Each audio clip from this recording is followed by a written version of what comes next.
first started smoking when I would have been about 9 or 10. Mum taught us how to roll the cigarettes for her.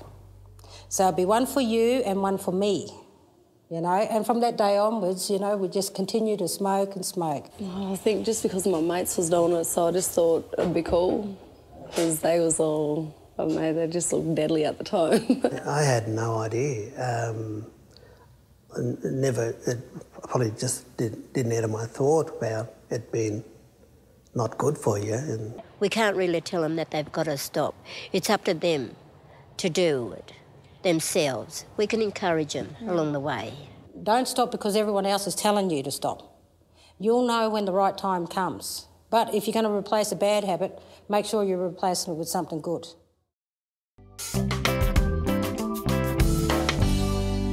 I breastfed each of them. I'm still breastfeeding my youngest one, but each of them at least to 2 years.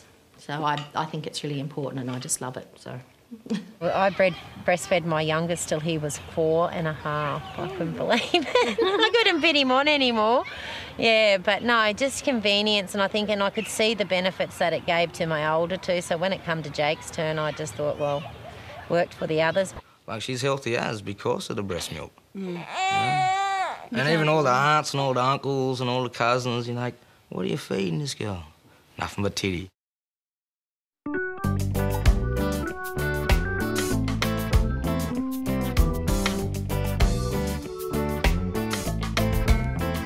Don't hesitate. Don't think twice about it. You know, just get them up there and get them checked.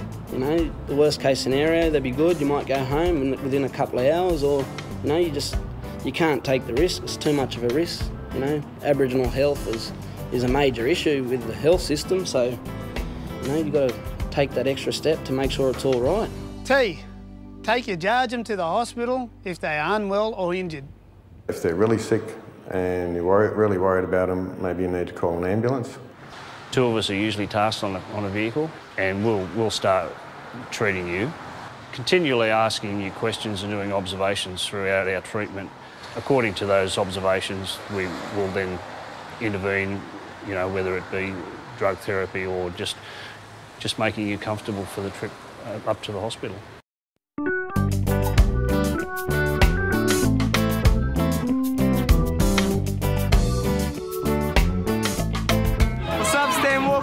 Yeah, Aboriginal kids from the Bunjalund Nation, you gotta brush your teeth, otherwise you get hard like this. No good, it hurts, so brush your teeth. Children, eat plenty of healthy food, fruit and veg, and drink plenty of water to protect your teeth.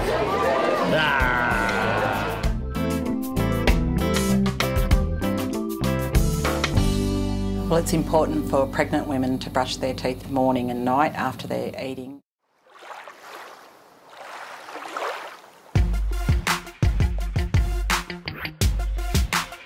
Great brother say, kindness can be great if you look after your mate. Never drink and drive. Always have a sober driver. Have a plan B. Organise somewhere safe to stay in case you can't make it home. Have fun.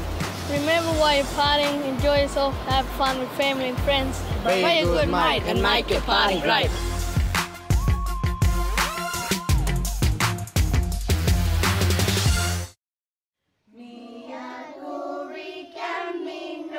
At first they thought it was a little bit silly hearing these strange words they've never heard before, but once we continued to teach them, they understood that Walla was their head, toes were Mandawi.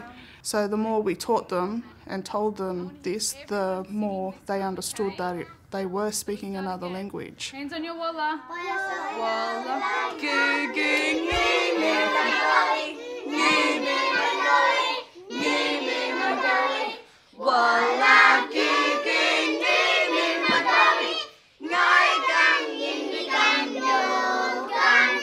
Well, we are only responsible for developing the material. The elders are the ones that direct us where we go. At the time, the elders actually said that it had to be reinforced with the kids first. The issue we have now is that the kids are learning it far more greater than what the teachers can teach. Manda Dumba.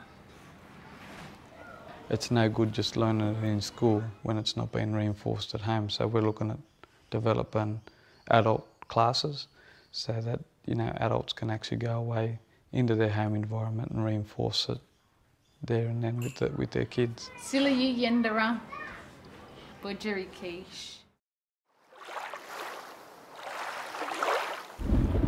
We're high above the land area at Orange on Mount Canobolas, which is pretty significant with our Aboriginal people, the Wiradjuri nation, because in Wiradjuri terms, young man, old man, it means, and the old man here, and of course as we look over here down further we can see the peak of Young Man Mountain.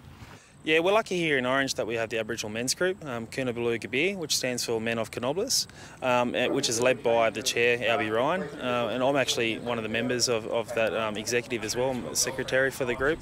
We really want to focus on young men's health and well-being, and we're trying to, this, I guess rugby league was a stepping stone for that, for painting a positive picture. Yesterday, we were lucky enough to be able to take David Peachy up to Canobolas High School and do a bit of stuff with one of the classes up there that work on didgeridoo making and things like that. And it was really good for the kids. You could see that they were really in tune with what he was saying and what everyone had to say. And I think it was actually a really positive thing. Jamie, what are some of the projects that are coming out of the AMS currently? Apart from our medical and primary healthcare services, we have a birthing service, one of the first birthing services in New South Wales, Aboriginal identified. We just secured a private facility licence from New South Wales Health, and I think we believe we're the first Aboriginal medical service in New South Wales to have a private health facility licence to allow us to birth at our centre and out of hospital. So we're very, very, very impressed by that. It's important to note that we receive a very small amount of funding to actually keep this land council operating.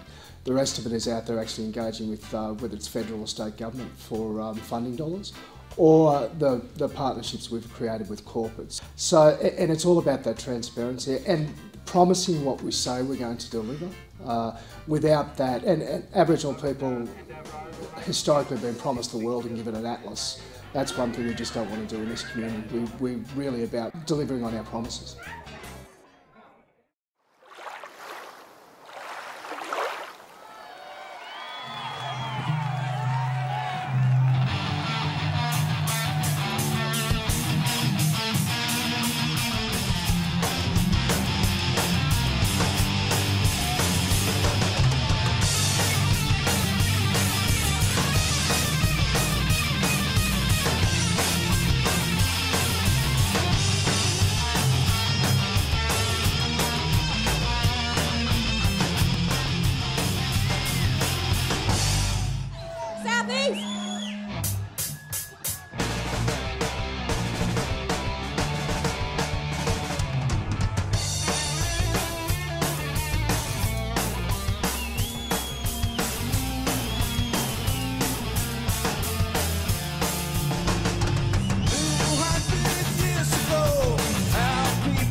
That's it for us. We hope you've enjoyed our coverage for the 2012 Knockout Carnival. Thanks courtesy to Yuin Productions and on behalf of NITV, Brad Cook saying, look forward to seeing you next year.